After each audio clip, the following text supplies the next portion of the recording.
of the Clintonville Area Commission. Before we start our business, we're going to go ahead and kick off with the Pledge of Allegiance. So if you're able to stand and face the flag, I invite you to do so. I pledge allegiance to the flag of the United States of America and to the republic for which it stands, one nation, under God, indivisible, with liberty and justice for all. Thank you. Are there any additions or amendments to the agenda from commissioners? All right. Is there a motion to approve the agenda? All those in favor say aye. Aye. All those opposed, same sign. Thank you. And we will go ahead and start with commissioner updates. We'll start on my left with Commissioner Moritz from District 6. Mark Moritz, District 6. The only update I have is I watched a webinar organized by the Environmental Professional Networks of OSU. It was about deer and the problems of deer. There were speakers from OSU talking about deer management, as well as speakers from Gahana and Worthington. It was very informative, and you can find the video on the YouTube channel of the Environmental Professional Network. It's not an easy problem. It's a wicked problem. It's a people problem. It's difficult to solve. That's it. Thank you.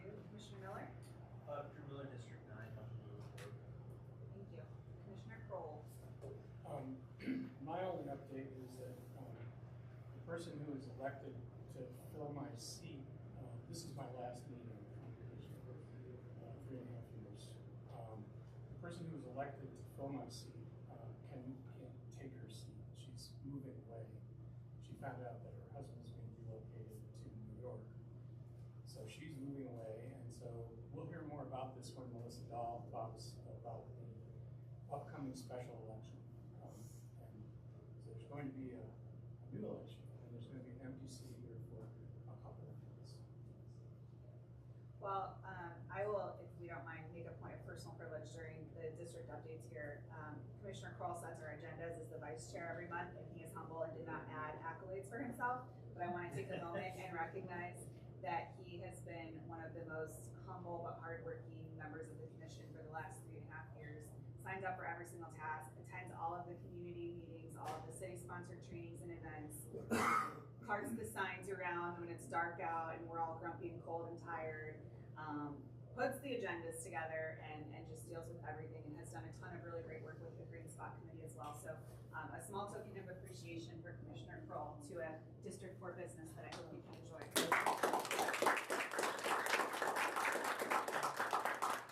We'll be spoiling this. Oh, that's very kind. Josh Hyberty, District 8. Nothing specific from District 8, but I did communicate with a client today on East 2 Lane who there was some confusion around, I'm not sure whose district that is, but some confusion around the gas line work that's happening down there. So I haven't had a chance to follow up with that yet, but I think I also saw a similar email. So I'll look into that further. For Bolton District 5, my update is that we will have our annual hygiene kit drive for unhoused neighbors that will benefit the CRC. Next Thursday evening, we'll do it in this room at 6:30. So I'll send an email notice around and post it to our Facebook as well. We've done this for the last few years and had been able to create over 100 hygiene kits last year. We accept any travel size hygiene item that's unopened and new. So shampoos, conditioner, lotion, deodorant, toothpaste, toothbrushes, small tissue packets are really nice. I have a ton of freezer size bags left over from last year that were donated, so I don't need bags this year, but just the actual physical items to stuff in those. And the CRC gets those out through their partners around the city in Clintonville and beyond to folks who might not have stable housing this winter and holiday season. So next Thursday, and if you can't make it that night, feel free to shoot me an email. I'm happy to pick stuff up, or you can drop it off at my house too. What time? 6:30 p.m. in this room. Thank you. Commissioner Watt. Hi, Paul, out of District 1. and the gas line work is on my street. So, I've had emails and discussions and questions from all kinds of neighbors, about driveway access to trees, general, inconvenience.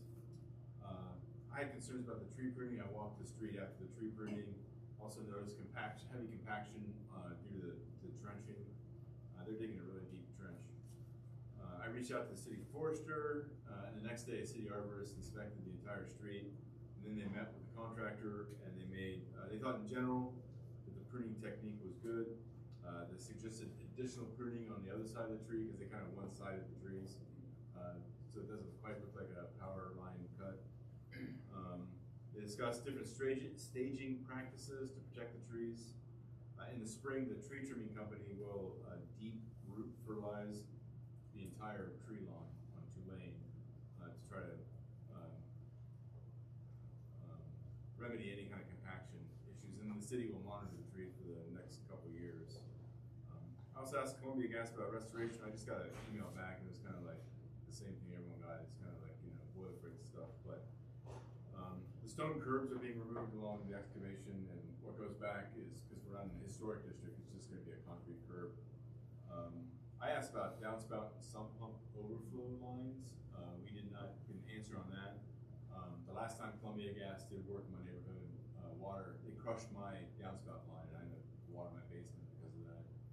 So I haven't heard back from that, so I'll follow up on that. I asked also if the entire street will repave, but it's up to what the city wants them to do. Depends on how much of the street they damage. Timing's great between Christmas and New Year's. And Thanksgiving, so that's it. Thanks for keeping on track of, there's a lot of details with that project, and neighbors have been really interested in it. So Yeah. thanks for staying on top of it. Commissioner Lee Osborne. I also received several complaints regarding the same project. I don't have anything else to add to that. At our last meeting, I said I would do a 311 request on Kensington because people were going through an area that's not a through street. So I toured the area. There's actually 2 signs instead of 1 that says not a through street, so I'm not sure how much more signage we can get. So I'm not following through with the 311 request on that. Wanted to remind people about the Clintonville Rotary tree lighting. Sunday night, the lights are flipped at 7:15, so be there earlier for some music, hot chocolate, and cookies. Yeah. Commissioner Wyman. Mike Wyman, District 7, I just want to, in the spirit of our absent commissioner, give a good neighbor shout out to Raising Cane's. I had noticed over the last couple, maybe month or so, that delivery drivers were parking in their handicap parking spaces. So I asked one of the delivery drivers, and they were pickup drivers too, but Uber Eats type people, DoorDash type people, why he was parking there, and he was told that the store told him to park there. That they could easily run in from the handicap parking space, so park in the handicap parking space. I spoke to 2 different managers, neither of whom wanted to change his policy. So I sent a little comment on their corporate website. And that was like a Friday afternoon. Saturday morning, corporate called me, apologized, and that's not policy anymore. And they put in 2 signs further away from handicap parking for the delivery people. So I want to thank Raising Cane's corporate customer service for actually doing something for handicap parking. Happy to have a good ending there.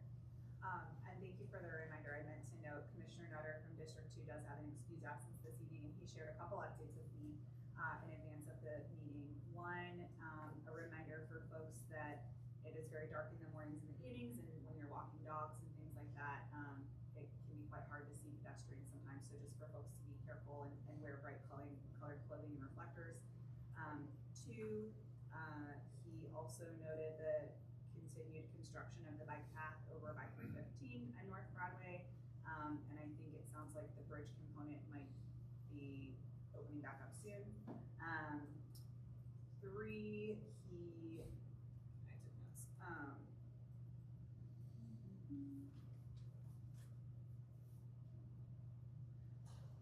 we talked to Nancy Kuehl, who runs the Clintonville Area Business Association, about Clintonville Books just opened on Black Friday, a new business in the neighborhood, which is great. And that sparked a conversation about how we can perhaps do more to support diverse businesses coming in on the High Street and Indianola corridors.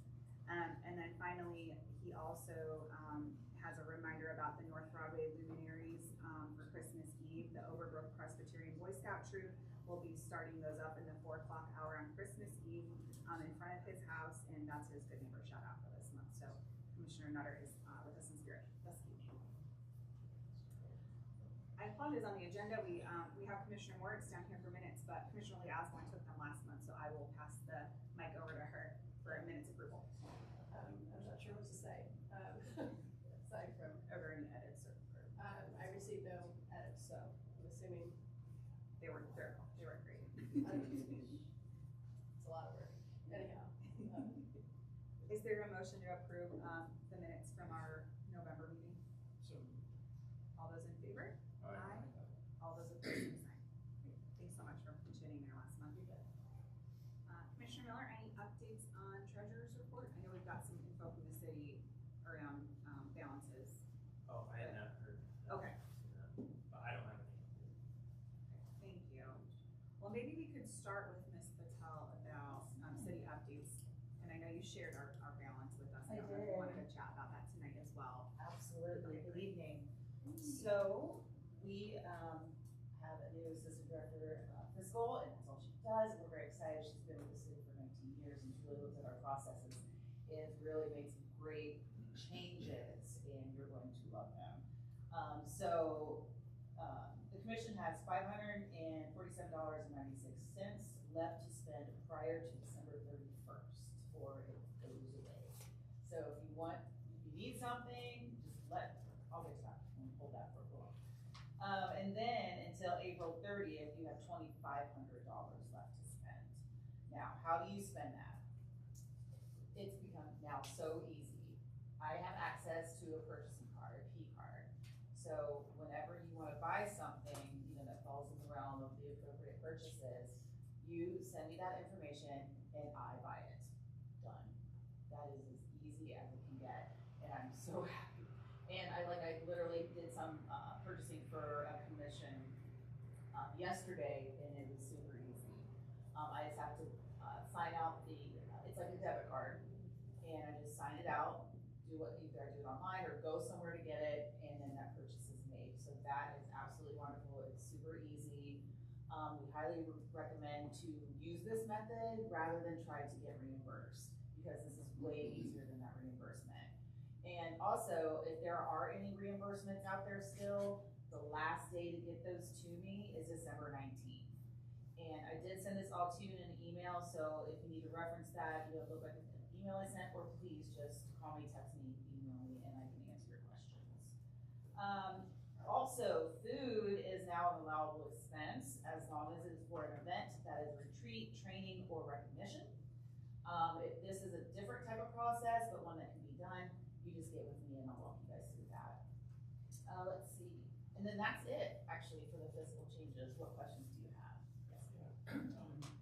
Previously, the treasurer had the role of, holding the account and keeping track of the account. Is that no longer, is that permanent going forward? From what I have heard, so here's what's happening right now. So the P card that I have to use is actually the Department of Neighborhoods P card. Starting January, each commission will have their own separate card. Oh. Now, for right now, I still have to go in and sign it out. It may be that eventually the treasurer can go get it from the Department of Neighborhood, sign it out and make the purchase. But neither of us will be able to actually carry it, if that makes sense, which I get, but that would be, and that's not going to be in next year, is what I've heard. They're just kind of starting it like this and just seeing how it goes. But it is possible, they say, that it could be that the treasurer would be allowed to go to the department, sign it out, and then go ahead and make those purchases. There won't be any necessity for them to keep track of balances and that kind of thing. I would definitely sure that we're not messing up With either. the balance on the card. Yes. Is there, I'm sure we've seen it in the past, but is there an updated current list of allowable expenses that you could send us? So that we can make sure we're not, I can do that. or if it's on, the city's website. I don't think it is, but I'll definitely send it. Thank you. Anything else? Any other questions on, spending? Steven? I just submitted a receipt for the $150 worth of Okay. stamps. Thank you. Sweet. You're going to So be we have about $400 to you spend. are going to be getting billing notices with Christmas stamps on for the next 6 months. Awesome. All right. Thank you. Some additional things, make sure you're checking your emails. I did share, information on winter warming centers that are now open, and they're open through March 31st of 2025. You must call the homeless hotline in order to get access to those. There was also a list of holiday resources, that would include toy drives, meals, food boxes all around the city that I shared. Please, share that among your groups as well. And then finally, the Department of Neighborhoods on November 12th had a leaders dinner, of which the Clintonville Area Commission was recognized for your 50 years of service. So, There's another. Yes, I got this too. I got That one's two. fancier. That one's nicer. So That one says 50. of you I like did. that. So congratulations Yeah. and thank everyone for your service.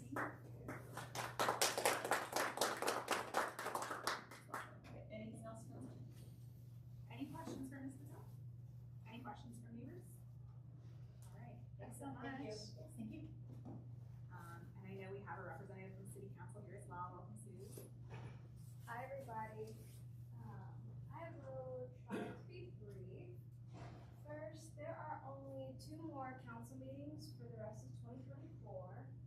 That means we have a whole lot of hearings happening this month.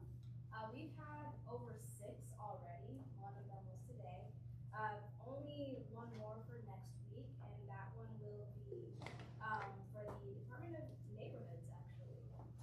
Neighborhoods Rec and Parks for their 2025 budget hearing. It's going to be next Wednesday from 4 to 6 p.m. In council chambers.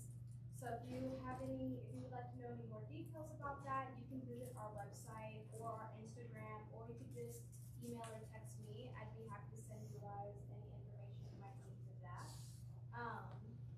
And then also for this upcoming city council meeting on the zoning agenda, there is going to be a council variance that they're going to vote on that pertains to Clintonville. It's for the 4377 Olatanishi Boulevard location, and it's the variance for a proposed new detached garage. You guys voted on this, I think, about a month ago, and it did pass in the commission, so I foresee that it would most likely pass the council, but if you're interested in seeing how that goes, that will be on the agenda for the 9th, so coming Monday. And then that's pretty much all I really have. I did have some updates with speed, but that's next on the agenda, so yeah. Do you have any questions? Yeah, Sean. So we're in the budget process right now, Yes. so are we getting anything, Clintonville, is there anything earmarked for Clintonville? I can get back to you on that, not to my immediate knowledge. Like a sidewalk from Cook to Weisheimer or anything like that? I will look into that, yeah, get back to you. Any questions from neighbors for city council? Thanks for being here. Yeah, thanks, guys. I know we've got city attorney's office here as well. Welcome. Hello, everyone. Good evening. I have 2 updates. Commissioner Lee Osborne, we are 2 for 2 for abandoned vehicles. And then Commissioner Moritz, 95 Dealing, we filed a lawsuit against them. That hearing is December 12th, so it's a week from today. Okay. I've already reached out to police, so we'll be prepared for that hearing. But if you know any neighbors who want to testify, I already have a list of emails from some neighbors. but if you know anyone else, then please send it my way. So what time is the hearing? It is at 1:30. Okay, great. Thanks. Any questions? Yes. The Crimson Cup parking lot, handicap parking, Yes. anything on that? So, the answer is no, but it's a different issue than, like I said, last meeting with the barber shop. The barber shop did not have a variance for the work they were doing. With regard to Crimson Cup, they don't have a sign, which the city doesn't enforce their signage on a private space. So Why is that again? That's another thing that you have to go to corporate, for them to enforce just putting a handicap sign. Cause the handicap, space is there, they just don't have the little sign so that's something the city would not enforce.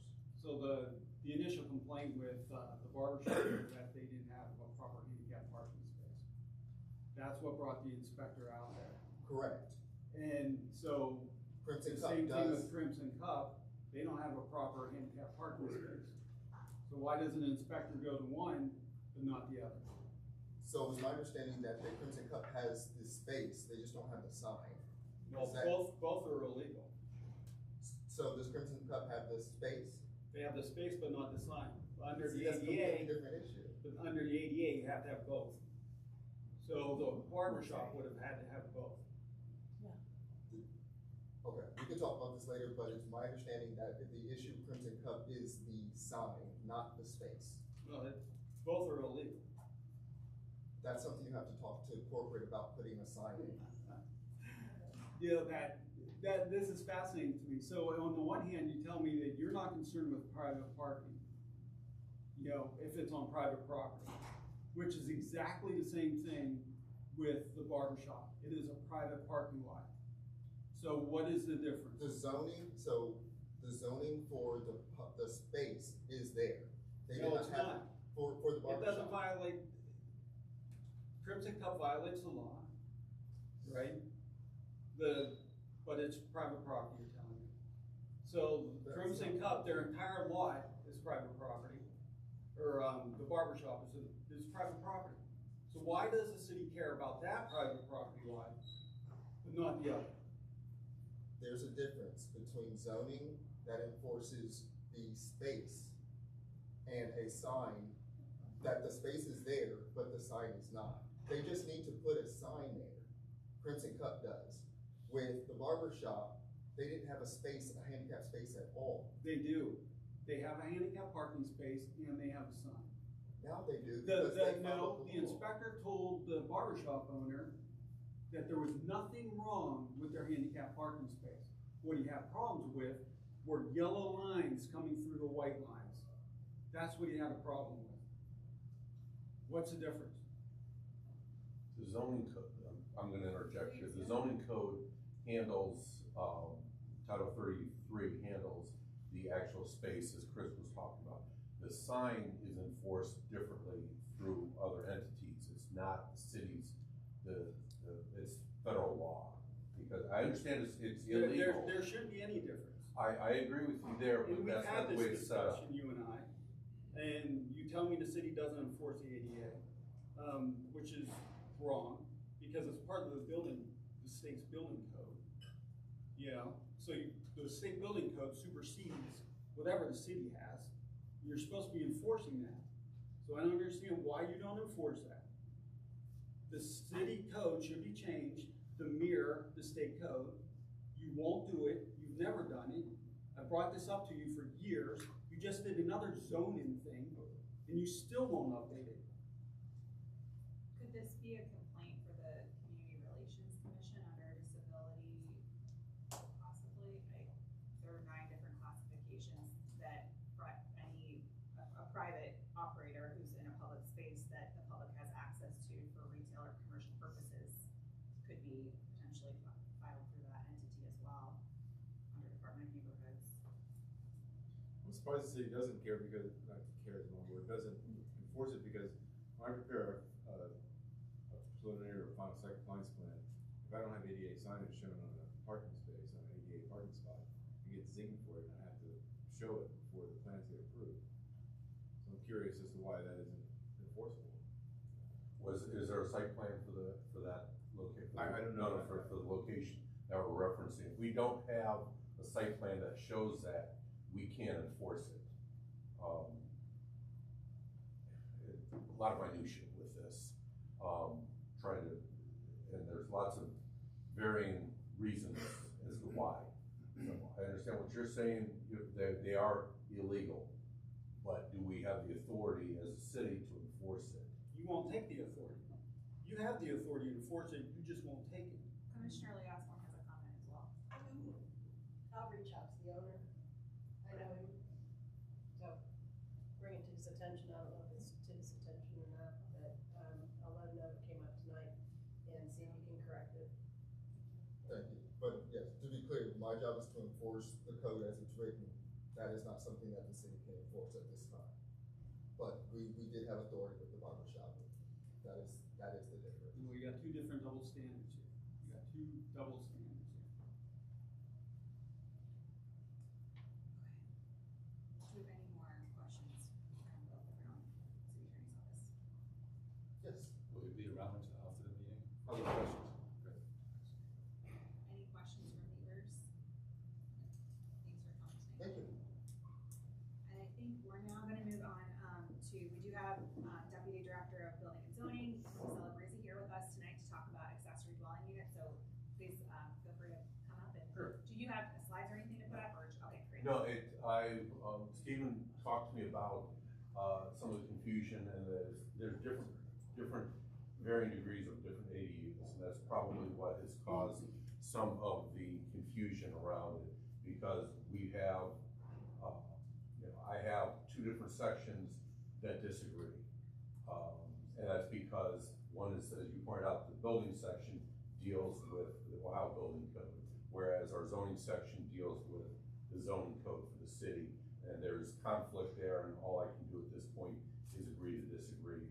But the bottom line is, there are, with some of these, well, let me back up.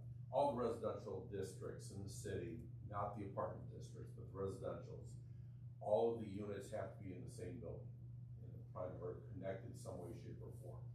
ADUs typically are over garages that are not connected. And so you end up with two buildings on a parcel that are being used for residential uses. I'll get to that in a second. So that's why we have to do a council variance, because normally it's a use that would not be allowed in that district. Council variance is an exception. Two different types of ADUs. One is where you have a garage that somebody finishes the second story. They might have water, they might have electric, but they don't have what's considered basically a kitchen cooking area. And that's the big difference between these. If they don't have that, then it's considered habitable space over a garage. And sorry, I had to get notes this afternoon for this, because this is getting a little bit into minutia for me. The garage becomes habitable space. You also have the side yard setbacks kick in, and you have lot coverage. And usually those are going to require height variance also, so that's all wrapped up in council variance. If they have a cooking area, then it becomes what is called a full, complete habitable unit versus a habitable space over a garage. And that full, complete habitable unit is going to be essentially full-blown, and cooking space can be hot plates, can be, if they show it on plans, microwaves. We're gonna force them to do it that way. And so they're gonna have to have a use variance. The other difference with that full, complete habitable unit is if there's an alley behind there, they're gonna have to get a variance for frontage, because normally everything's gotta face the same way. But if there's an alley back there, they're going to have to get a frontage. So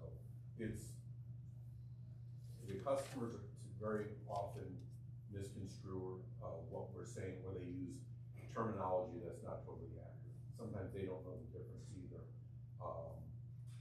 And so it's really the best thing to do is, if there's questions, reach out to whoever the staff person they better get back to you, because that's what we've instructed them to do, whether it's email or a phone call. I usually suggest emails because they get back to those quicker than a phone call. But basically, the ADU concept is, the difference is basically that cooking area. We, have gotten hung up on the cooking area, I think, a lot over the years, and we've used the term habitable space a lot, but this is the first I've heard the term full complete habitable unit. I would love to, so how does this interact at all? I know there's an ADU pilot initiative happening with the city, is there a timeline for that? Will these things, is it anticipated these will evolve? Will there still be two different classifications? Is one more desirable than the other in the city's eyes? Part of it depends on what the customer wants.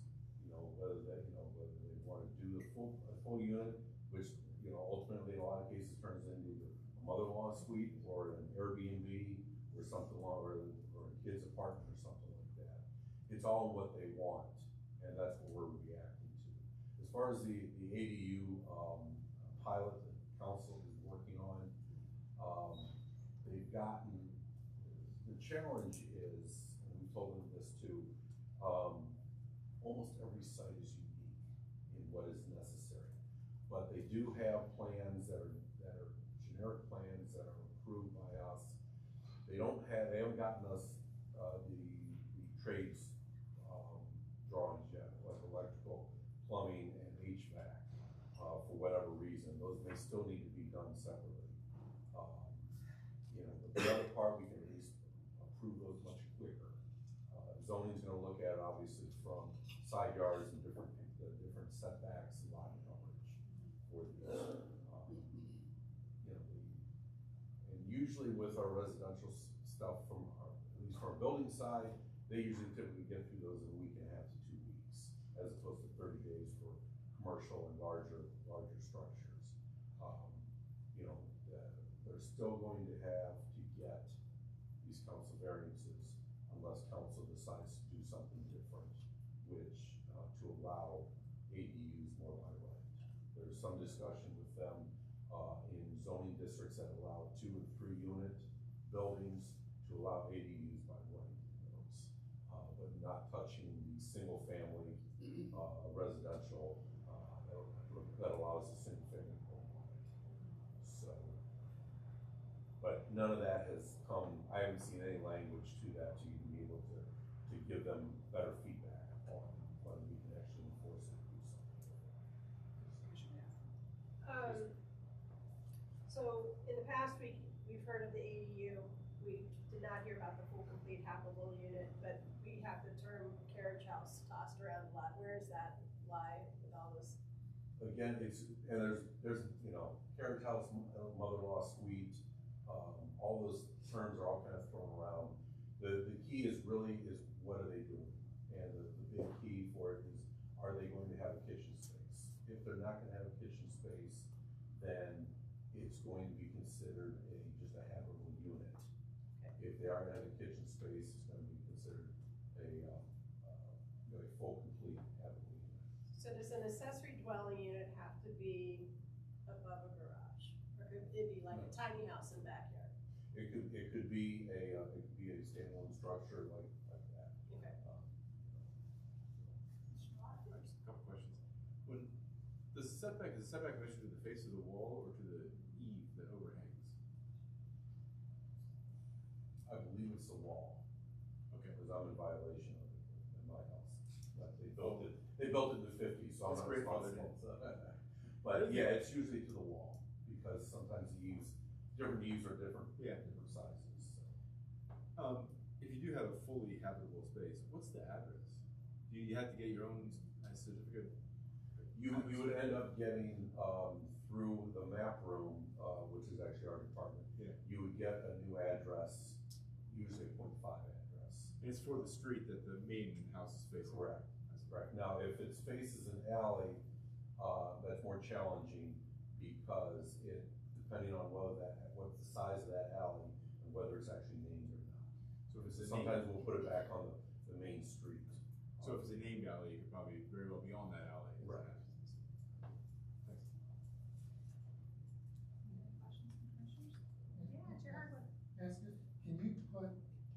can they legally put an Airbnb, use either the full complete habitable space or the ADU that's just the second story over the garage? Can they legally turn that into an ADU, into an Airbnb without any additional variances? They can, because the people can rent out their space the way they want. I don't know, our licensing section that we just picked up in April licenses Airbnbs, and I don't know the details of that, of what they license, so I will have to get back fully on that. I don't believe, there has to be a less, it doesn't have to be a full. Because people have differing views on this, but I think more people are supportive of allowing people to build a mother-in-law suite, a lot more supportive of that than putting in the Airbnb in their backyard. And if there's a way city council can create, or you through the process, create a process where someone can build a mother-in-law suite that they're not allowed to turn into an Airbnb, you will find much more respect for people to do stuff on their own property. I guess my second point is, I still think it's ridiculous that these are city council matters, that whether someone on Lakeview puts in a mother-in-law suite is a matter for city council. That seems like there should be a policy that goes beyond. Well, they did not provide us with that authority to be able to make that decision. It's been kept with them because it's a rezoning essentially. I'm not blaming you, I'm saying that because they're city council members. So, but it's, it's a matter of, they didn't put a staff approval in that code when they added those things. As far as, the mother-in-law, carriage house, Airbnb, you'd get into semantics, and I'm not sure how you would regulate. I mean, I'm more than happy to look at it, but I'm not sure how I regulate legally, whether it's an in-law or a relative versus an Airbnb. I know the city of Cincinnati created a registry process for when they created their accessory dwelling unit program in the last few years, and they created a registration process, and I think there were certain requirements that could be owner occupy or family.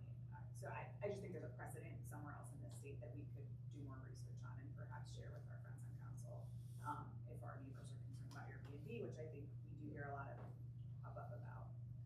Yeah, and it's a challenge, and we do have, as I said, we do monitor all those websites. We have a staff person, that's what they do. And I will give credit to Verbo and Airbnb and those websites.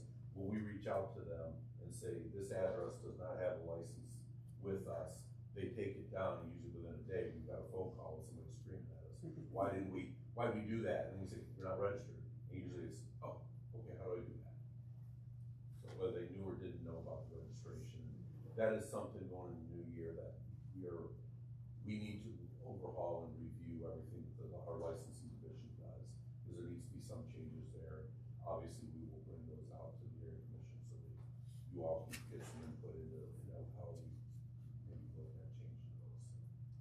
It's just kind of getting a lot of other changes, including the zoning and stuff, because we've got more phases coming. Are there other comments or questions from the I commission? have so many questions. I'll try to keep it brief. I guess following up on the question that you asked, does the city have a preference of those two scenarios? No. At least I have not been given any type of preference from the mayor's office. All we do is if you're gonna do I always joke that our department's a lot of if-ands. If you're gonna do this, then you've gotta comply with this portion of the code. If you're doing something different, we have other sections of the code we might have to enforce. I guess process-wise, if people are applying for a variance, or should they be requesting an accessory dwelling unit, or should they be specifying which of the two types? When they reach out to my zoning staff has a series of questions they're gonna ask them to be able to understand exactly what they wanna do. So they may come in saying, we're putting a carriage house in, and we're only doing this, but then once my folks start talking to them and ask them, and of course, my folks can only go with what people tell them. Is the delineation, and remind me again, they were fully habitable? Full complete habitable unit versus a habitable unit. has that always been like the designation, or is that a recent thing? We've, building is always considered, when you drywall the upstairs of your garage, habitable space because of the state building code. Zoning has not, did not take that stance until people started adding basically water and starting turning nearly an apartment. But the ultimate decision was cooking space. I always thought the delineation was like a sewer line, which I always thought made perfect sense because although I know folks have done it, it's pretty difficult to get a sewer line into your garage without the city being involved. The transition from habitable space with an existing sewer line to fully, what is it again? Fully habitable, fully complete. Fully complete habitable, that's a pretty easy under the radar transition. To It add is. a kitchen in a unit that already has sewer lines and gas lines and electricity, to add a kitchen into that space. Is pretty. Yeah, or a hot plate, yeah. So that's why I always thought like the sewer thing made sense, as like, cause you gotta, it's hard to get away with just popping a sewer. Well, and that's the reason why, you know, there's not a whole lot of difference in what they're going for with council. It, you know, just you know, some of the setbacks that we've gotta look at, and lot coverage adjust. And then also whether frontage is the big thing, you know, frontage. So, they are so close to being the same thing. And I agree with you, it's so easy to throw a hot plate and a microwave in there with a fridge. You know, at the same time, I can't overthink it because if I did, I'd never issue a permit for anything. So, you know, at some point, you know, the council may decide they wanna do something, and if they do something in the new year, they may decide they want us to combine it, and everything is just considered the same thing, and we'll have to figure out how we do that in our policies. One last question, and I'll stop. Is the round two of zone in, some of those areas may be relevant to this, or? No, phase two is going to be, is a small phase really, is entail mainly 161 from Worthington to Cleveland Avenue. Couple hundred parcels at best. Phase three, and that one, I'll just do full update here now. Then phase two will most likely be introduced with a 60-day time period at the end of January, voted on in April. And it literally is going to be some cleanup language from phase one. We found some mistakes and some stuff that doesn't make sense already. And if you know legislation, every time you do a large scale rewrite, you've got to do some cleanup. We also have got, like I said, we're gonna do that. The 161, because we're gonna use the six existing zoning districts that we came up with in phase one. And there'll be 6 ancillary parcels near downtown that are split zone because they were railroad parcels, and downtown district in East Franklinton use the railroad tracks, not the railroad parcel, for stuff. So it's very minor things there. Phase three, which will also begin in January, but most of that will be behind the scenes, working through most likely the rest of the commercial parcels and some apartment parcels in the city. We would probably have another 12 to 14,000 commercial parcels all over the place in little bits and pieces in the neighborhoods. They're leftovers from 1928, when everybody went to the corner store to get everything. Now we drive out to Easton, or we drive a couple miles to Kroger, and we get stuff. And so we've got to figure out, look at all those parcels on what it means for those areas. That'll be three, probably the ultimate goal is probably pass it in January of 26. In the meantime, 26, we will begin to phase 4, which is actual residential neighborhoods. And that will most likely be sometime in 2027 to pass. And we'll be following the same cadence with surveys, mailings, and workshops and public hearings throughout the city on those. So it's gonna be another well-involved process. Nothing should really change from phase one. So if anything happens with ADUs, it sounds like maybe phase 4 would be the most appropriate spot If, for it. if we did it, yes, but council may have other ideas, council may decide they're gonna do their own thing. Got it. We'll try to influence it to make sure it's the best thing that we can enforce.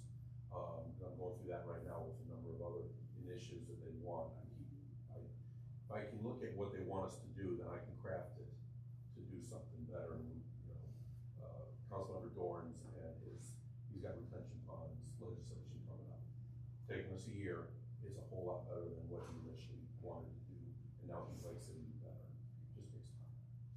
Did you have any questions? Yeah, just want to make sure, a full complete habitable unit, that's a new dwelling unit that has all the requirements that a dwelling unit, including front yard, backyard. No, that can be over a garage. The key to it is that it's got water and sewer and electric, but it has a designated kitchen area. But what's everything that in a full new second? It's not about garage versus new unit, it's just the kitchen. Yeah, That's the that makes difference. it multi-housing, that makes it a separate housing unit. Both of the, whether it's a new build on the back of a parcel and it's not a garage, or it's over a garage and you build it to be a residential unit, those are both looked at the same thing. I need a council variance, and we will be looking at frontage as to whether it faces the original street, or if there's an alley, it's gonna face the frontage is gonna face the alley, and then there's an address issue. People told us that they need like a new front yard variance because it's a front yard, like. Everything right now that the code has kicks in, so they're gonna be looking at side yards, they're gonna be looking at quote unquote front yard, and then rear lot coverage also with these ADUs. And so it can be that they're gonna have a front yard variance because it faces an alley, but maybe right on that. And the zoning district requires a certain setback for the front yard. Clear as mud, I know. That's me. I have a question. The zoning districts that were publicized earlier this year, it seemed like there was kind of a broad stroke across Clintonville along High Street. And there was a lot of people talking about how it just didn't seem appropriate for this whole patch of High Street to be within the same zoning district, because there's so many different unique character and feel to different little pockets of Clintonville. Will the zone in continue to, I guess, zone in and drill down on specific sections? So we actually, all of High Street in Clintonville was C4. Treated all the same 35-foot height district, C4 commercial 4. What zoning did was it took intersections that typically turn into business nodes or more dense population centers like North Broadway and High Street, like I don't remember what other ones there were out there. I'm sure up by Graceland and then Henderson, yeah. So those are more those are higher density areas because it's more traffic. The rest of them are what's called the spans between those basically those job nodes. And usually those parcels aren't as deep or aren't as big, and so the nodes we did the five-story plus 2 for the affordable housing. I cannot remember the name of it off the top of my head, maybe UGN 2. But then the spans we did UGN 1, which is only 4 stories high, and no bonus there because those typically are smaller parcels. Whereas under the old code, most of these 12,000 parcels were all C4. It didn't matter where they were, how big they were, or what was there. And so we tried to make it a little more customizable or customized with it. And so we've got 6 districts right now. We'll probably be adding, I already know we need to add one more district that's probably smaller for these nodes that are in the neighborhoods where literally you got 6 parcels in the middle of the neighborhood that are zoned commercial. To put a 4-story or 5-story building there is not reasonable. And then we may end up coming up with a few more districts, but better than the 44 we have for residential.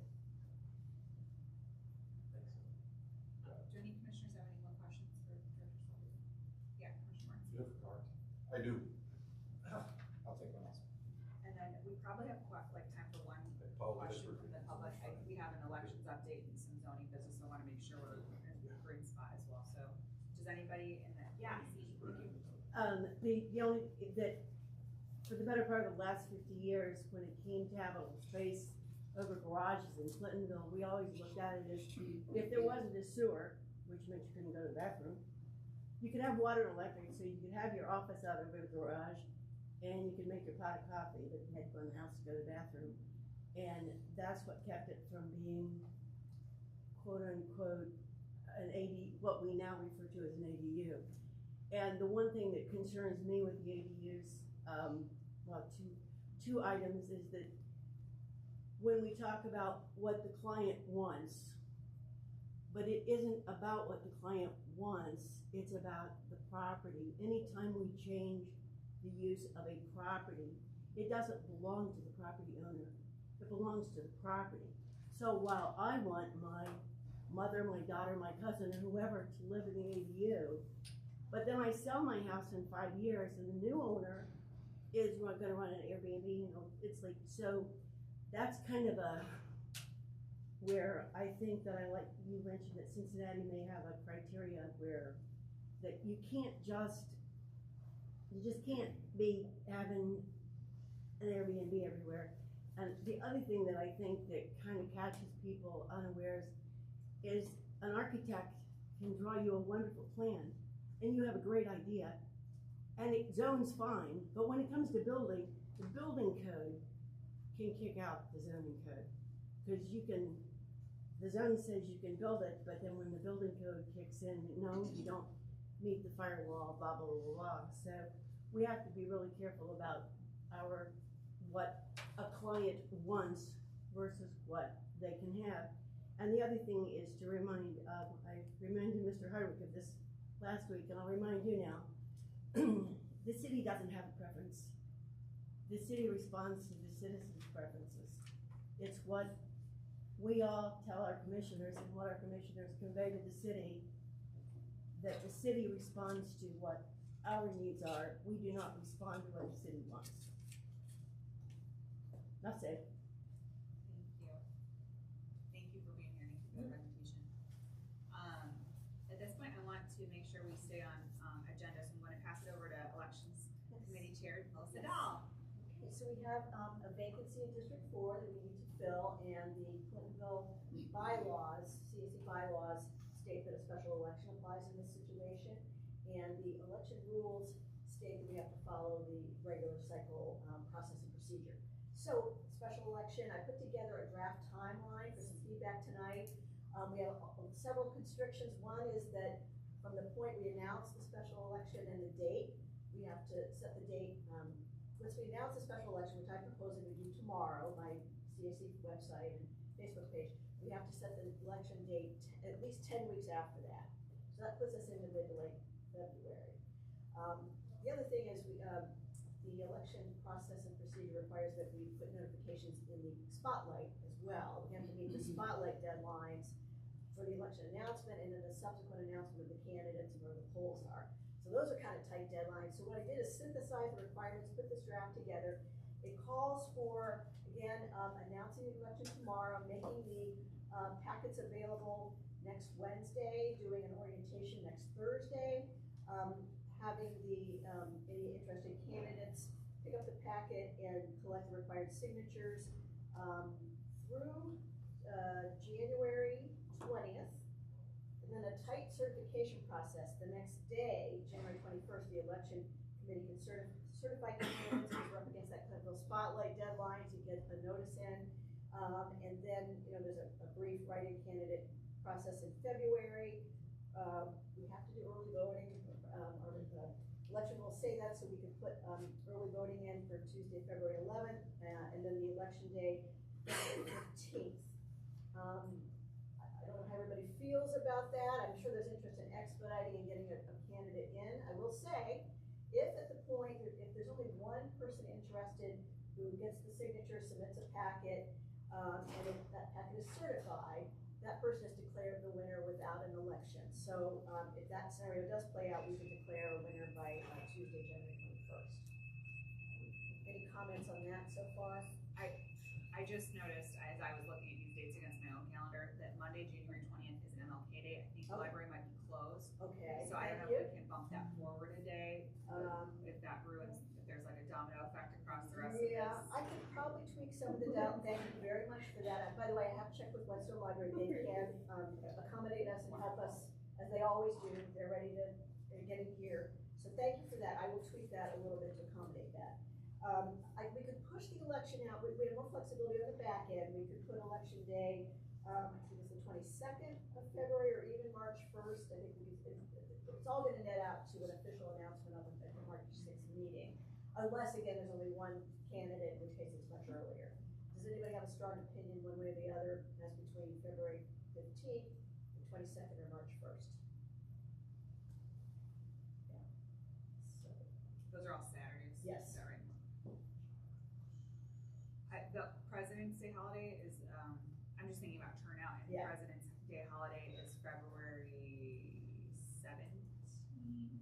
That's a Monday. I don't know if that would impact, like, if folks travel for that long weekend. so you thinking maybe the next, maybe February 20th? All nonprofits and banks do, it's the state. And Columbus City Schools. That would just be my caution. So maybe February 22nd might be the middle ground there. If it doesn't change, Yeah, they would be it seated should. by the 6th. We would tweak a few things on the back end, with as much more time built in. Okay, I'll go ahead and, arrange that, and if no one disagrees, make the announcement of at least the date tomorrow, and package availability, all that, will go on the website, so it'll follow, on January 1st, and the those follow it. Ty and I can get up tomorrow, no problem. exactly. And thank you for, operating so quickly Oh, with your yeah. committee and putting this together. I Yeah. know it was a really unexpected thing. We were excited to have Hannah Van Kuken come in and for her to have this personal, big life change. We were, I think, it was just all very sudden, so. Things happen, um, yeah, well, thank you. One question. Isn't there something in the bylaws that talks about needing to declare a vacancy? Or is that only, Well, the CAC has to declare it, so I think you've essentially done that That was tonight. tonight. I thought there was actually a vote that we had to make under the bylaws. I think you just declare it, I don't, Okay. Yeah, I don't see other We just do procedure it built by in. acclamation. Yeah. yeah. The minutes of this will declare the vacancy in this public notice. Just one comment. I hope it works, but you have the orientation listed for next Thursday. Yes.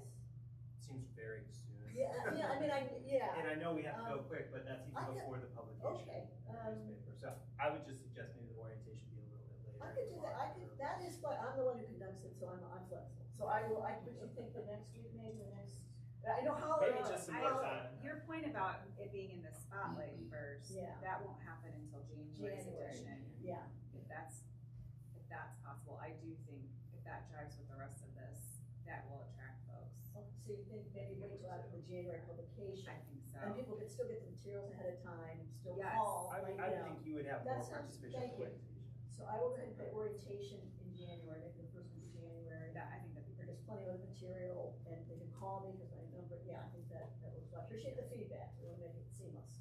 Okay, thank you. Any questions from viewers for Chair Dahl? Thanks again, we really Sure. appreciate it. All right, returning to our agenda, we have our recurring item around, we have it listed here as speed limits, but it's broader than that, it's traffic safety. It's broader Yeah. than that. I don't know of any updates. I would just like to hear from council.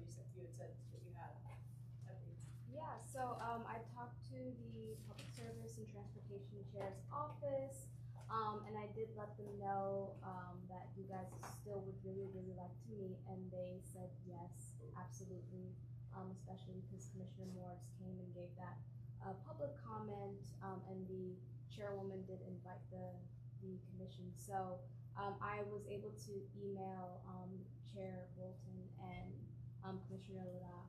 And I would love to also get everyone else's email who would like to be included in that. So that way her aide and analyst can reach out and schedule that meeting on their end. They'd be the one to make sure they find time with the chairwoman, as well as the public service team. Another comment that they did make, however, is that to change that speed limit, it would be an ODOT it would be a request that only ODOT could fulfill. I think on their part, it would just be probably championing that change and just talking to you all a little bit more about the testimony that you guys have been having throughout the past few months, as well as, you know, the 2 resolutions. I sent that to them and the department, so they're very much aware, and they really do want to, you know, hear more from you, because you have been very vocal about this, and I've been making sure to give your updates every single meeting. So they know everything that I've already been able to hear, but again, they are still open to having that meeting, and I've connected you all. It looks like it probably would take place in January at the earliest. I was hoping it would be December. Their office was out for a little bit due to the holidays. And of course the holidays are coming right back up. So the big thing would just be to loop in the rest of you who want to be a part of that meeting into that email chain that I already started. And then on my end, I'll be making sure that, you know, that meeting gets scheduled. Great, thank you. Yeah, Commissioner Wyman. So I had correspondence with ODOT. And ODOT said that if we wanted to declare that a business district, if we do down North High Street, business districts have a prima facie, Sounds great. limit of 25 miles per hour, such as this change would be automatic and not required in the engineering study or ODOT approval. The city would just have to declare a business district. And he gave me the ORC code if you need that. I don't know if that would be the same as actually changing the speed limit. So the business district would be the first thing, and so that would be something you could push for in that meeting. However, even if it is a business district, that won't automatically change it to 25 miles per hour. So that would just bounce right back to them. So was the blanket change to 25 downtown, was that an ODOT approved change, or was that? I'm assuming so, because I they, can speak to that. yeah. I can speak to that. So from what I understand, the city of Columbus has jurisdiction of the downtown area. That was not an ODOT change. That's why the city of Columbus changed the 25 to 25 in that downtown area. Everything else is ODOT. Outside of downtown, even though it's Columbus? Is that, I guess that's. But only on state routes, I would think, right? Yeah, 23 goes through there. But that's my biggest question, is like why Clintonville was kind of forgotten. Right. Because I think prima, if ODOT says that's prima facie evidence of deserving a 25, that means that's all they need to see unless there's something that rebuts it and says that 25 is wrong. So it would seem like a really bad idea if ODOT's telling you, this is the easy way to do it, this is the easy way to persuade us. They are telling the city, please do this, it makes things easier bureaucratically for us. And I'm not sure who declares it a business district. That seems like a no-brainer to do that. Yeah, let's run that code section to our council. Yeah, I mean, We it's can take a vote here in this committee. Yeah, but we don't have the authority. We could pass a I think resolution. we need a resolution for a business district. What about us on Morse Road? We don't really have any businesses. Somebody's That's a on residential street. Yeah. From Morris or from Indianola to, it should be a residential street. Are you monitoring the draft resolution? No. I just have a comment on this too. Maumee, Ohio changed their speed limit on a state route through their downtown from like, I think 45 to 25. And completely redid their downtown. And ODOT was like a partner in that project and helped them do that. And so I'm not sure how that worked, where Maumee, the city council there, or the mayor, worked with ODOT and done. I mean, it was kind of a scary downtown, I guess, to walk through with semis streaming by. Also, I sent out, I read the city's draft Bike Plus, and they call for a protected bike lanes from High Street from Hudson up to Worthing Divine. And I think that's very interesting. That could definitely help with the whole traffic coming in. That would have, they got lane of traffic to do that. So, yeah. And also the Bike Plus indicates one of the short-term projects is a bike path along Indianola from Morris to Lincoln. So that's in there too. So I think we should bring this information information as, like, we should bring to the attention of council this information and the ORC section that Commissioner Wyman's Right, referencing. but the meeting needs to be more than just 25 miles per hour. Like we talked about the pedestrian activated crosswalks that are needed. And I talked to them about that as well. That is also public service. So that would be the traffic study that they've already submitted. That would also be something that they would be looking to see if adding those would make a change, which I'm not a traffic engineer, so I can't make a comment on if it will. But again, once that study comes back, it'll be more clear as to what changes will be most feasible for the area. Interestingly, the city just installed a push button flashing beacon similar to the ones up there on Weber by Indianola, K through 8, on Summit Street, on Summit and 3rd, just a block away from the traffic signal at 2nd and Summit. And so there's now a push button activated crossing just a block away from the traffic signal, which would work for the Torrance crossing. Because in the past, I've since there was a pushback, because you already have a signal here and a signal here, why would you put one in the middle? Because, you know, cars. Are you talking Dunedin? Dunedin, sorry, Yeah. I meant Dunedin. And so having one there kind of goes with what the city's already done on Summit down in the town village, so. Yeah. So again, I will check back in with public service to see how that traffic study request is going. But they most likely will be at that meeting as well. So they'll be able to answer any questions too. But other than that, is that a good update for you guys? It's a great update. Thank you for being so communicative and really serving in your liaison role to the next. So we appreciate it. Thank you. Any additional comments from neighbors about traffic safety tonight? All right. Continuing through our agenda, we are going to return to the proposed bylaws change around our Green Spot Neighborhood Committee and the sections that were read last month around updating the Green Spot Committee to the Green Team Committee to avoid confusion around the different Green Spot city level, Green Spot neighborhood level. Chair Foshi, is there anything you wanted to add this evening? Sure. How many shirts are you wearing this evening? I'm only wearing 2 and a jacket. And it's not about shirts today, it's about something else. It's about pizza boxes. Guess what? In the city of Columbus, we can recycle pizza boxes no matter how much grease are on them. That was just a mistake. It was made a long time ago. Just got the word from SWACO, because we're in touch with all the green groups. And it doesn't have anything to do with the recycling process. So take your pizza boxes, quit worrying about little things, and throw them in the recycling. Even if they're clean, dirty, whatever. It's nice that we're getting that way, along with like clamshell containers. We can throw more and more in the recycling and just not worry about it anymore. It's nice to have less details. So just wanted to share that because that's pretty cool. Food waste is our #1 most thrown away thing in Columbus.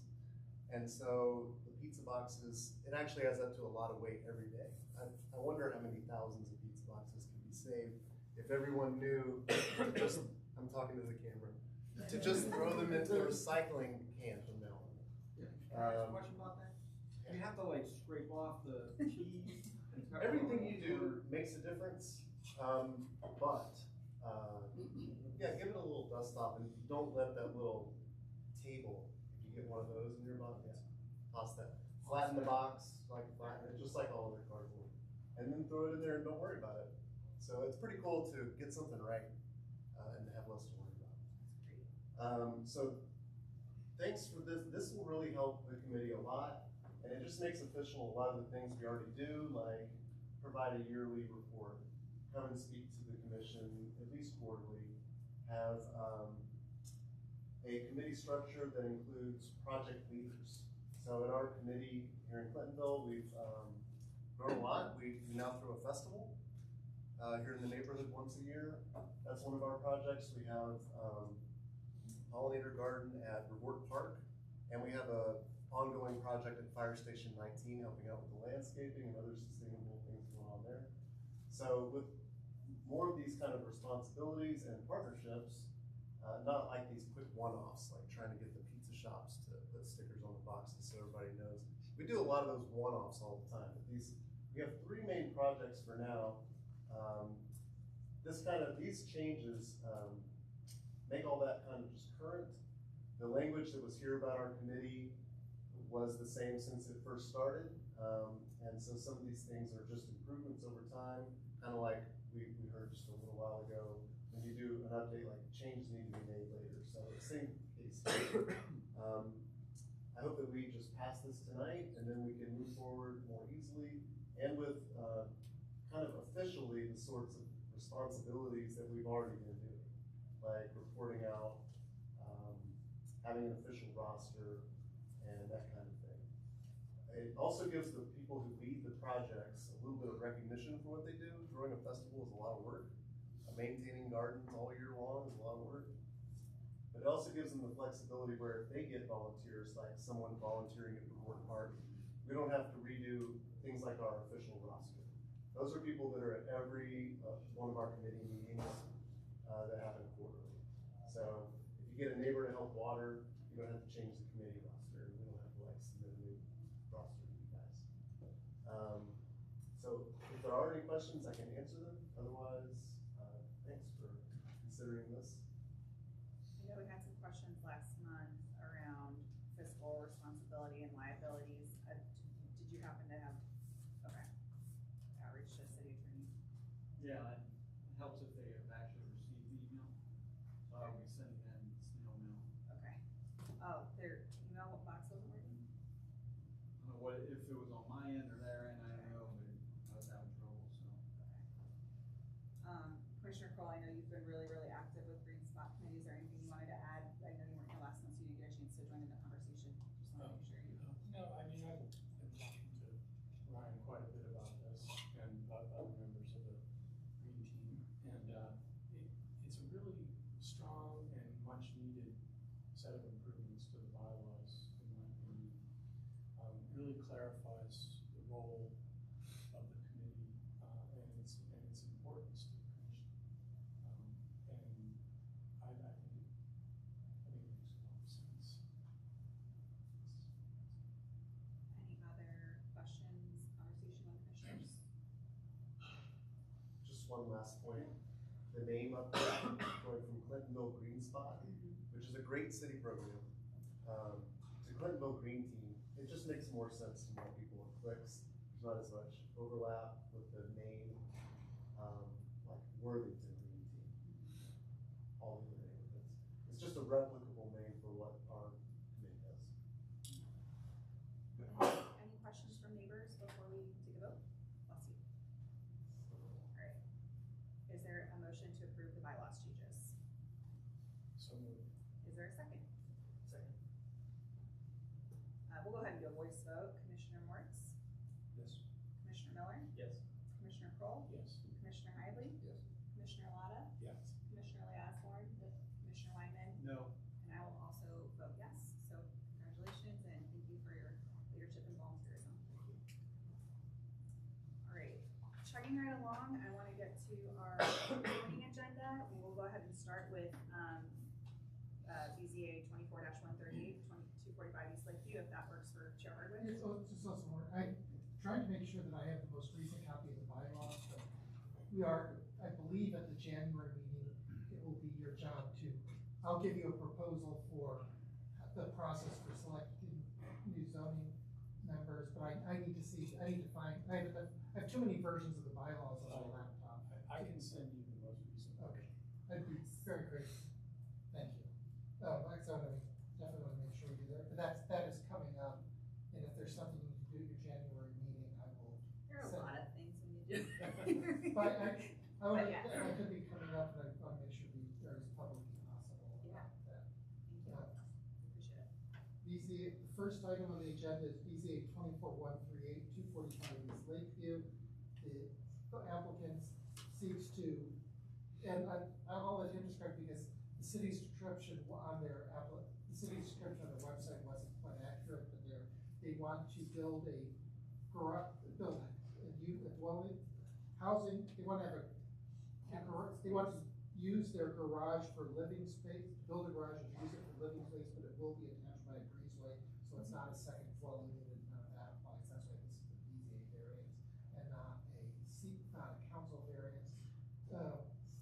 to reduce, this is a wedge shape, the trapezoid long wedge shaped lot.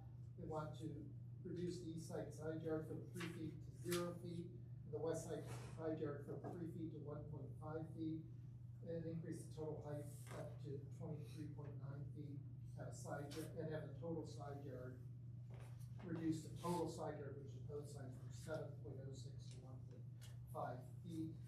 The committee voted unanimously to approve this, but there was an understanding, and first of all, I got multiple emails from 5 different neighbors, 233, 231, 258, 252, and Heather Gott, I'm not sure what her address is, but it's one of the neighbors. The immediate neighbor is here, and what her biggest concern, which the committee agreed with and the applicant agreed with, is when we voted, we said we think it's appropriate for them to have the side yard to build this, but we understand the neighbor's concern of not wanting to have a variance that would go to the back of the lot. But I would, there's gonna be some question whether BZA will honor that, but I suggest if you approve it to decide to direct, I think it's member Moritz, Commissioner Moritz, to put in the form to the city that you don't want them to build it beyond that last, the line indicated for the back of the garage on the map, that you don't want the variance to go all the way to the back. And she doesn't want to have the house, them to put in a new house that's right next to it. So she only wants the variance to build what she has on the map. When you're saying back, are you saying the south wall or the east wall? Right here.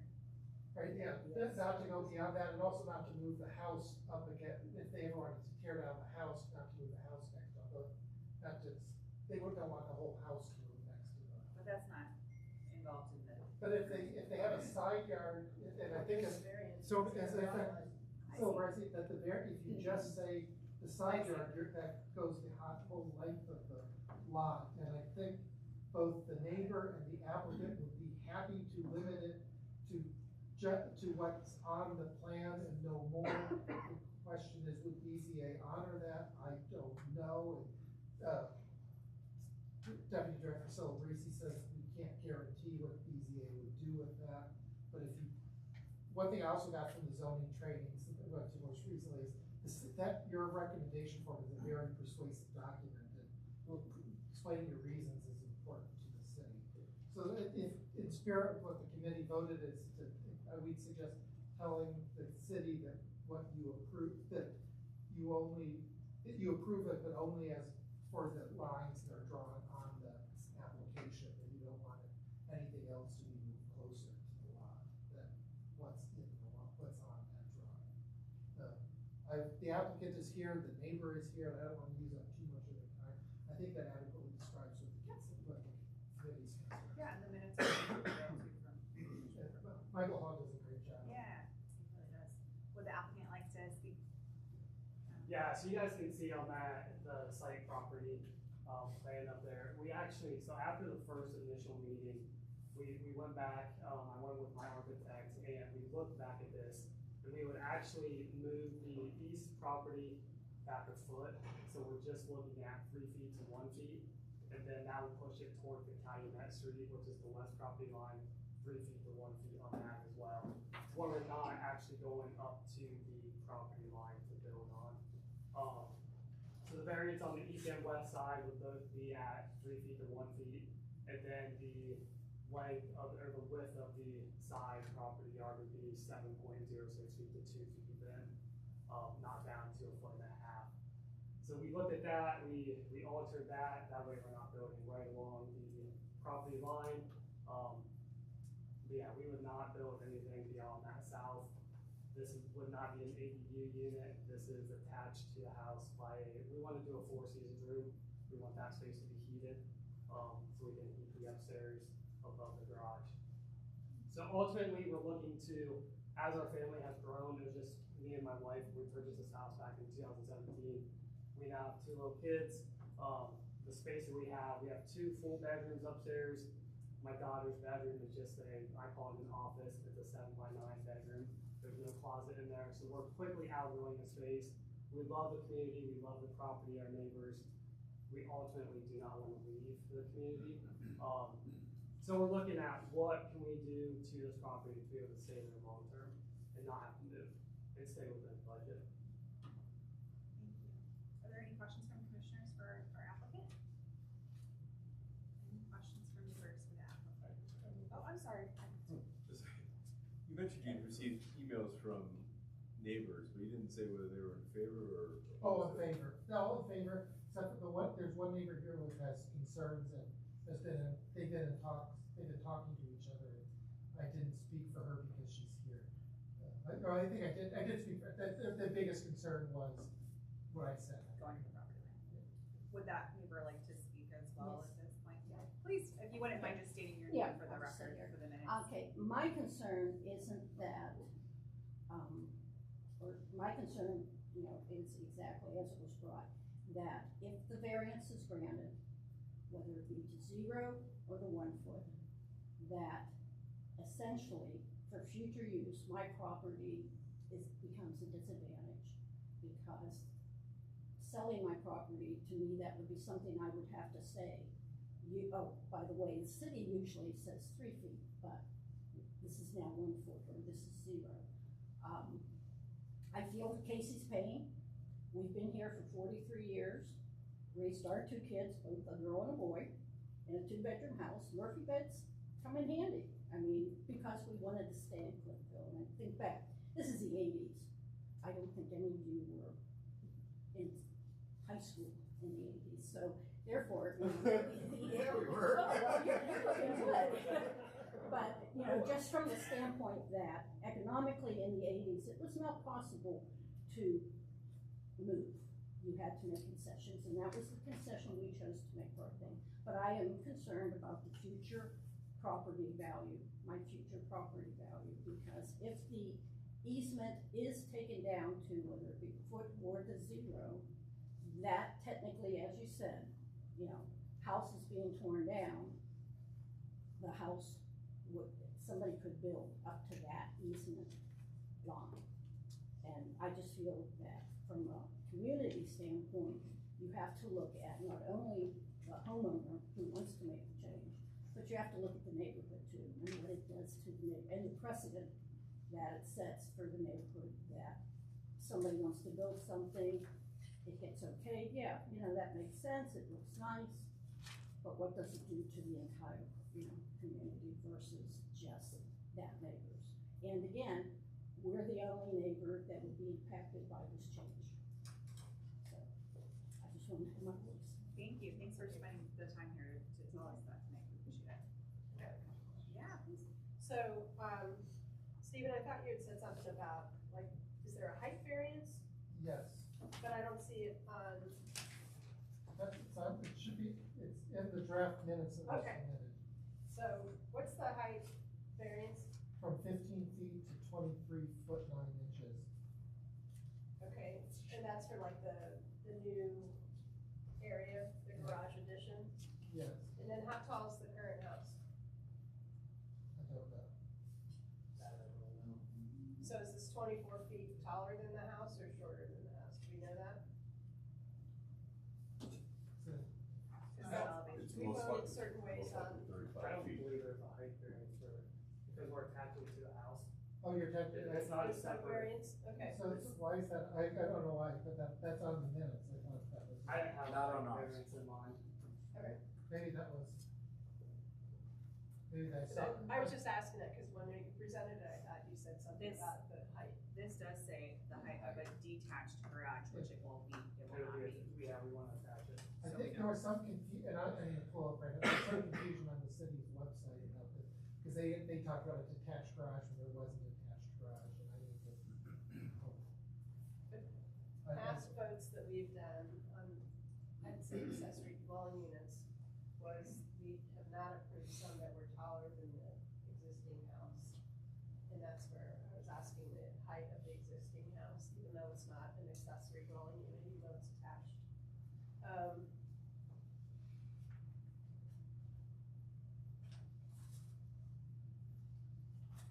And then I received, an email from a neighbor in favor, the one that is to south of this property. I'm still confused, I guess, from the neighbor to the east if you're in favor or not in favor, because I don't know how we're guaranteeing what DZA is gonna do. And for the record, are you at 251? I'm at 251. Okay, thank you. 258, if that's the address you're concerning, there's essentially, it's Casey's house, my house, an alley that goes back towards a house that also has a ravine. So 258 and 253, or maybe not 258, but 253, if that's the one that you're concerned with, is to my east. The support was from 258. I was concerned with, if that's you, whoever's immediately to the east. No, 258 is at my. 250, is it Walhalla? 258 is, Walhalla. Tim Hooks and Krista Barber said Yes, that's support. That would be the to house the- that's That'd be to the south. back, it's kind of like southeast of our property. Okay.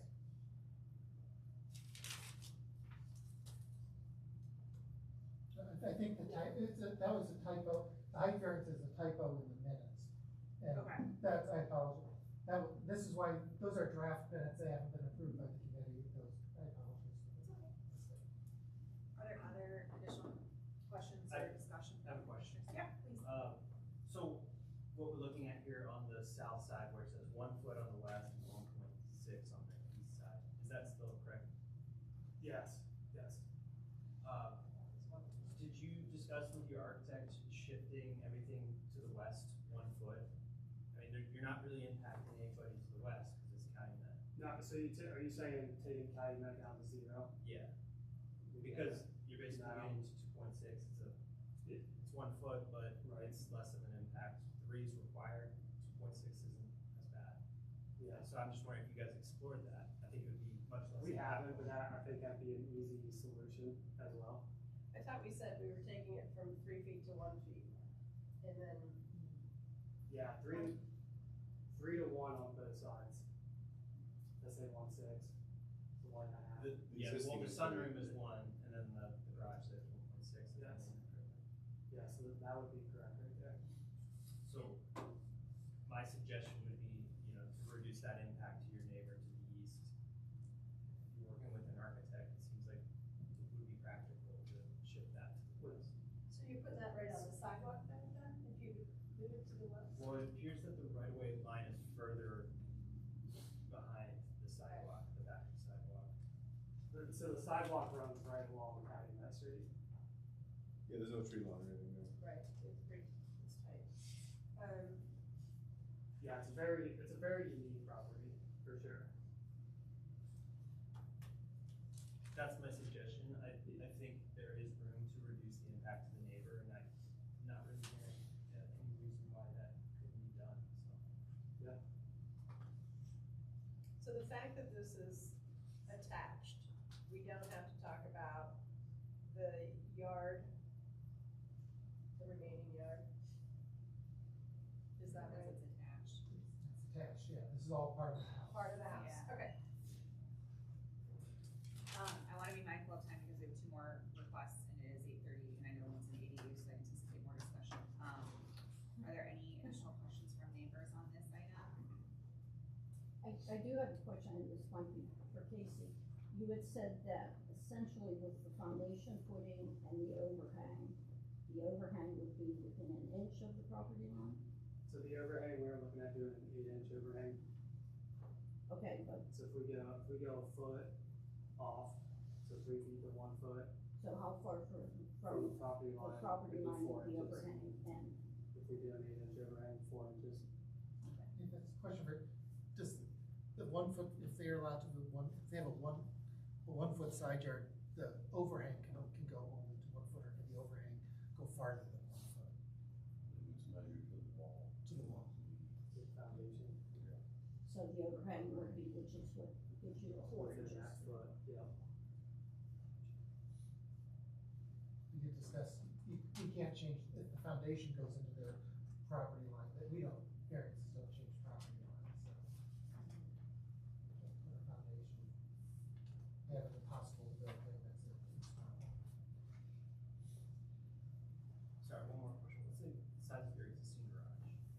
We don't have one. Oh, you don't know? So we have an existing concrete drive pad that has, so we have a curb cut. So we would basically be building off of that existing curb cut. So no new curb cut or anything. The driveway would stay the same dimension, but no existing garage. That's the other thing we lack is storage and for security purposes. There's no basement on our house either, we're on a crawl space. I think all of our neighbors have garages and basements. So, yeah. Are we prepared to take a vote? Shall we add the recommendation around the side yard? Can you say it one more time, Stephen? I'm Is gonna. that you're only recommending approval of variance for the buildings as described on the site plan submitted. Okay. And then you can include that. The site plan is attached. Ask Commissioner Moritz to take a picture of the site plan and attach it with the. Can you send me the language? I will do that. Before you go any further, you should probably update your address here. What's that? You should probably correct your address on your. On the rendering? What's it say? East Lake Avenue. I don't know if I can even update it on. It's okay, it's on the rendering, it's not on the. Okay, just wanna make sure. Yeah, the updated one was at 245 East Lake, yeah. Lakeview. Thank you. Yeah, it's on these, okay. Alright, so we are, voting to approve the variances for BZA 24-138, 245 East Lakeview with the recommendation on our standardized recommendation form, that the commission would like the approvals to reflect the attached building plan. Commissioner Moritz. Commissioner Miller. No, because I think there's an opportunity to reduce the impact to the east, and maybe we would want to discuss a conditional approval, just to not delay the project. I would be open to that, but the way it is right now, I'd say no. Commissioner Kroll. Yes. Commissioner Hively. Yes. Commissioner Lotta. Yes. Commissioner Lee Osborne. No. Commissioner Wyman. No. And I will vote yes, so it will pass, in which case I don't think we need to do the conditional approval. But he could, if Commissioner Moritz can put in the SR, in the form, why there was a no vote. One of the no votes was because that's one thing the city said they also wanted to explain no votes. Okay. Not just said Commissioner Moritz. Thanks for coming. Another question, so is it to the 0 or to the foot? Is it 3 to 1 or 3 to 0? To the foot. With the language saying that they're only supporting. Yeah, well, that's what as written, that was my concern. Yeah. Thank you for coming tonight, and thank you, and congratulations on your project. Thank you. Oh, for our next meeting is the 18th, which is 1 week before normal. I don't think people want to show up on December 23rd. BZA 24-142-615 East North Broadway. The applicant seeks a variance to reduce the minimum required side yard from 3 feet to 2 feet. This is building along an existing line, adding an addition to their house. This is right next to the CAP welfare place that you recommend approval of the variance. We got no opposition for this, and if you're looking to save time, this might be the one to do it on, because there was no opposition on it. It's a 1-foot variance along an existing line. No one opposed it. The neighbors are aware of it. The CAP welfare people emailed me for information, and so I know they know about it. They actually contacted me about it directly, and there was no opposition. Is the applicant here this evening? Did you have anything you wanted to add this evening? A vote against us is a vote against cats. Thank you. That's all I have to say. Thank you. Are there any questions from commissioners for the applicant or for Chair Hardwick? Are there any questions from neighbors?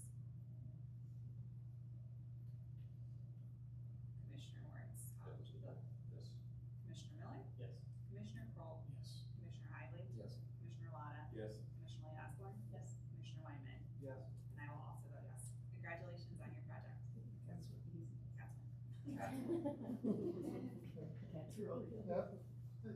Now for CV 24136, 54 Erie Road, to permit an accessory dwelling unit to reduce the rear yard from 25% of the lot behind the dwelling to 25% behind the existing house, and to 19.8% for the accessory dwelling unit, and to allow the ADU to not have fronting.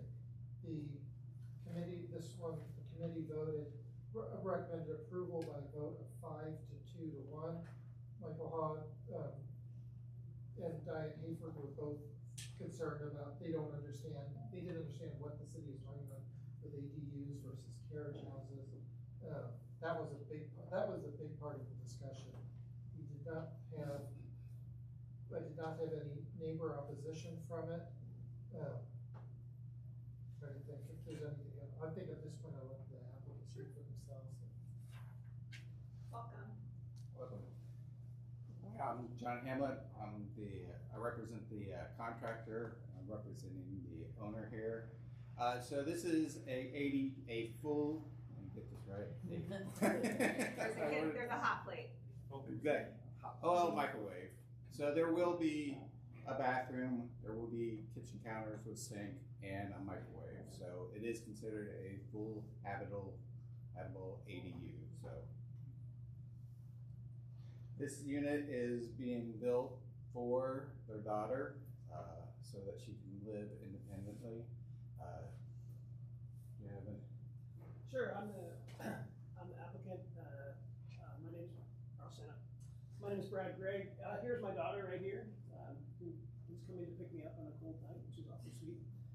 So she's currently in school and living in an apartment, and was kind of wanting to move back with us, but not with us. I think anyone with a 21-year-old daughter can attest to how that works. So this seemed like a good idea. We have the space, and we would love to have her own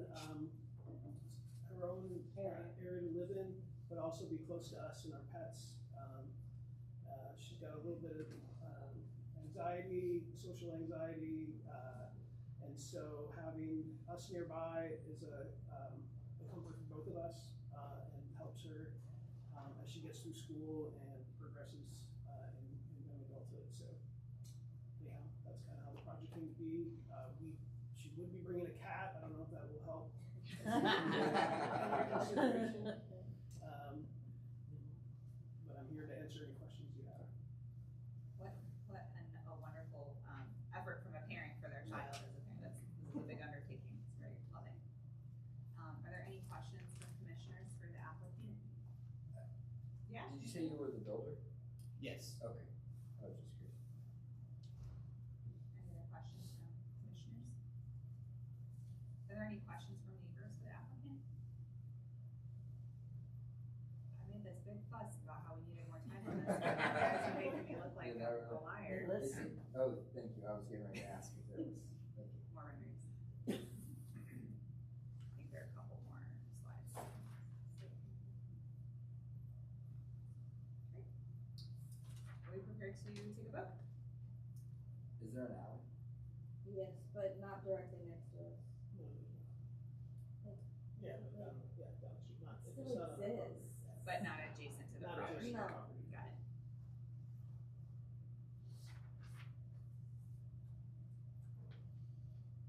Okay.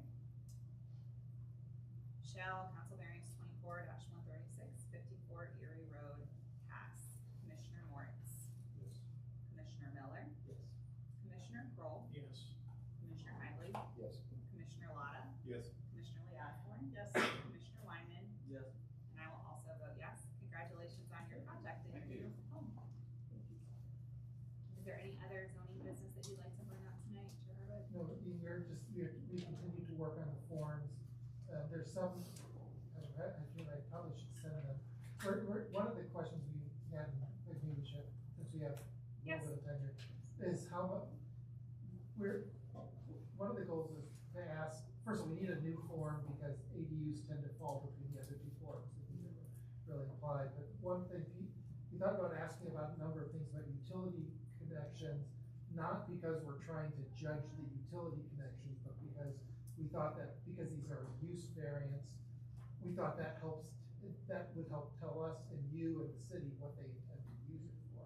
We're not trying to, but there was some concern that should we really be asking out sewer connections, because one thing the city told us they're agreeing, they don't want to, former chair Simpro had her concerns about this, but the city told us training, they don't want us judging sewer connections and those kind of things beyond our expertise. I think it's worth asking for, but I think we have to be concerned about careful about what, let folks know that we're asking not to judge their sewer connections, but to understand, okay, you're gonna put in a toilet, that tells us something about the use variance. As a builder though, I think that at this point that seems irrelevant. Because if you wanna plug in a hot plate and make it fully habitable, nobody would know the difference. So I'm not sure what the benefit of knowing the utility connections would be. The sewer, knowing whether that they were connecting the sewer to it, would that help or that not? And it's just, part of this is to get you information you need. I don't think a sewer would, because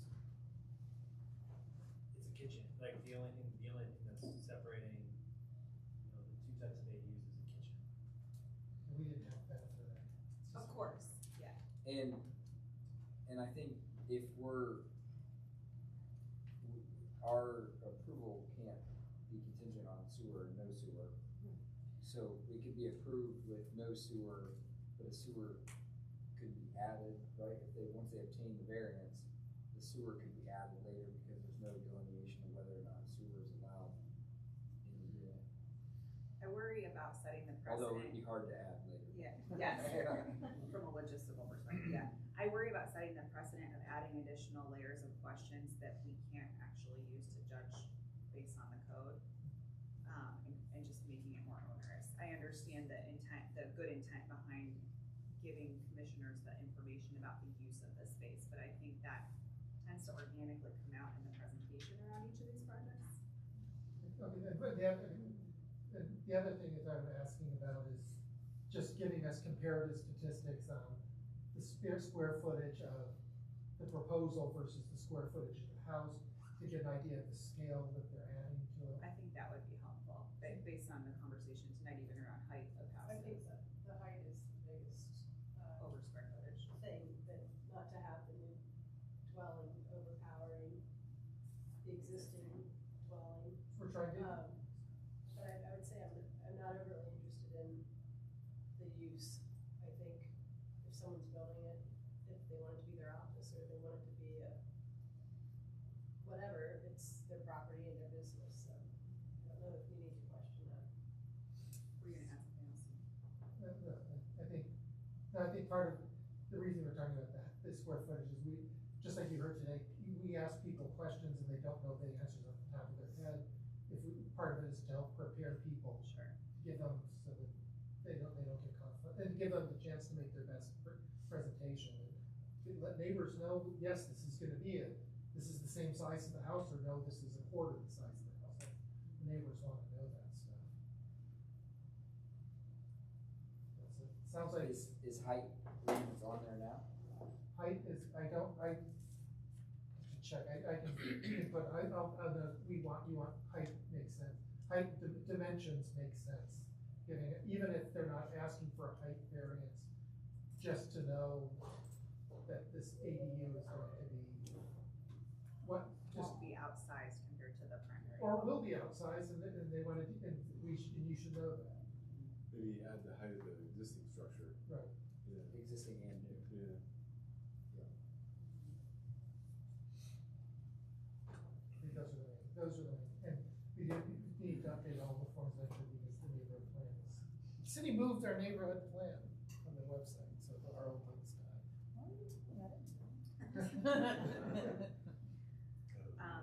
So in preparation for next month's meeting, we will be voting on our new slate of officers. So I want all commissioners to consider whether they would like to serve as chair, vice chair, secretary, or treasurer. We must fill all 4 of these roles.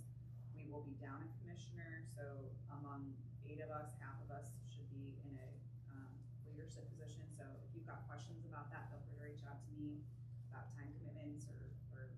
make that as efficient as possible. I'm happy to chat anytime.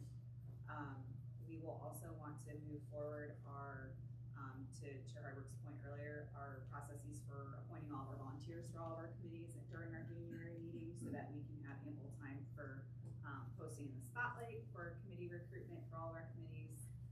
So we'll touch base with each of our chairs, but part of that process we've been trying to formalize over the years includes reaching out to the current committee members and asking them whether they plan to return.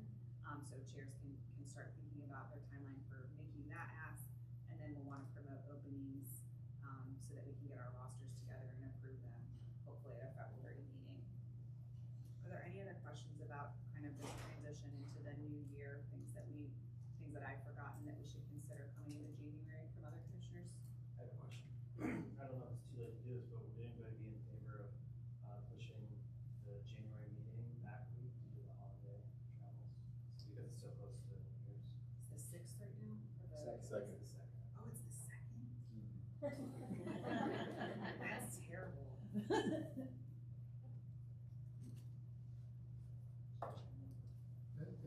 I don't know, I can't see the bylaws, I don't know what that does to the committee selection process. If the chair has to appoint, your chair appoints the committee chairs, then the committee chairs have to get to work to recruit people. And if you start pushing back, if that has to be done by the February meeting, and since I don't have the bylaws, I don't know that you.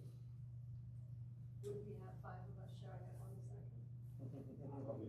I know, I personally won't be there. Okay. If you guys want to go along, fine. You could I'm be. just offering. Let's take a head count and see, because if we're not gonna have a quorum, we need to move it. So you could come, you cannot come, you're leaving us, and I'm gonna cry myself to sleep tonight. You're Unlikely. unlikely. I can come, so that's 2, I'll be here. 3, no. Probably not, we don't have a quorum. Thank you for bringing this up. Without a quorum, we will functionally have to move it to January 9th. So I will work with the library to ensure that we have the space. If we do not, we will move it to Clinton Heights Lutheran Church pending the wonderful Phyllis's approval of that plan, and I'll organize that. But for everybody in this room, we will plan to meet January 9th, not January 2nd. We will update our Facebook page and our website. And thank you, Commissioner Wall, for bringing that up. Are there any additional comments from neighbors before we break for the evening? Yes, welcome. Hi. I have 3 things I want to ask about. I'm sorry, I know it's the end of the meeting. The first one is related to speed limits. I just had 2 things. One was there are other cities where they get something called a pocket radar or something like that, and they're able to loan that out to residents or areas in order to track the speed of cars, which maybe would be a little faster than waiting for the overall city to put out the, because you guys had said that would take a long time at the last meeting for there to be an actual safety study. These things cost $300. Also, if you have a really clever, you don't need that much skill to just put out something that measures a timestamp at one location and then a timestamp further down. So there are ways to do it guerrilla style, but that's just, $300.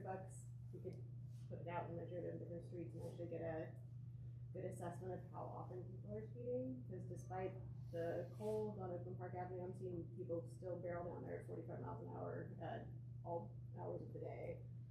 I also wanted to I looked into speed cushions, which are the speed humps that allow for emergency vehicles to pass through. And Cincinnati's been installing them in different places, and the speeding rates reduced from 95% of people going over 25 miles an hour down to 11% of people. And emergency responders were not limited by those. So the second thing I wanted to ask about is the Green Spot Committee. Have they ever tried including a repair cafe as something that they do? Not to my knowledge. I've been on commission since 2020. Not to my knowledge in the last 4 years, but that's something we could definitely chat with Ryan about. Can you share a little bit more information about what that looks like? It's just kind of, I thought it was really in line with the goals of the Green Spot, or Green Team, sorry, which is people bring in, a lot of times it'll be a targeted sort of thing, like toasters or small appliances, and you have a team of experts who works on restoring them to their functionality. So you reduce waste, you encourage community participation and involvement, And just, I don't know, it just seems like a good use of time, and it would be a really easy thing to add into the farmer's market, so just wanted to throw that out there. Yeah, I don't know of us having done that before through CAC or Green Spot, but, I do know this is not the same, it's not repair, it's recycling, but the Clintonville Area Business Association does twice a year an electronic recycling program in the Wylands parking lot, so they do one in the spring and one in the fall each year. Oh, cool. Not quite the same, but. I think Worthington has. They have that program. pop-ups, yeah. As that program where, because my neighbor's Mr. Fix-It and people bring stuff that sometimes it just needs a new plug. Yeah. Yeah, I'd be interested in spearheading that if that does end up coming up. I've got your email from last week, so I'll connect you to Ryan. Oh, great. He would be a good source for law. Ryan loves that idea. We already know.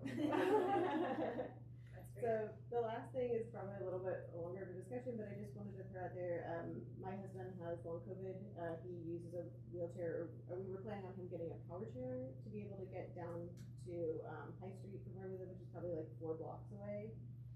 But the sidewalks are so bad, on our street that I've had to look at getting him one like with like treads, like an off-roading one. There's a 4-inch drop on just a few, feet from our house. He has POTS, which means if he stands up, his blood pressure drops. So he can't drive, he has very, very limited mobility, and we were really excited for him to be able to at least get to like the used bookstore or things like that. But so far he's continued to be limited to being homebound unless I take him anywhere. So I was just curious what, whether there are any avenues, and if I could report it to 311, but are there any? Please do, yeah, and my understanding is the city capital budget, which we've requested sidewalk repairs, I think, every single year that we've been on together. Isn't it the homeowner's responsibility for the sidewalk? Yeah. On Oakland Park, we're not adding any sidewalks. Yeah, the repair existing is homeowner responsibility. It's homeowner's responsibility on Oakland Park. So 311. Yeah. Okay. I feel bad calling on my neighbors, but it's like he just can't get anywhere. So, okay, thank you. Yeah, thank you for taking time to come tonight.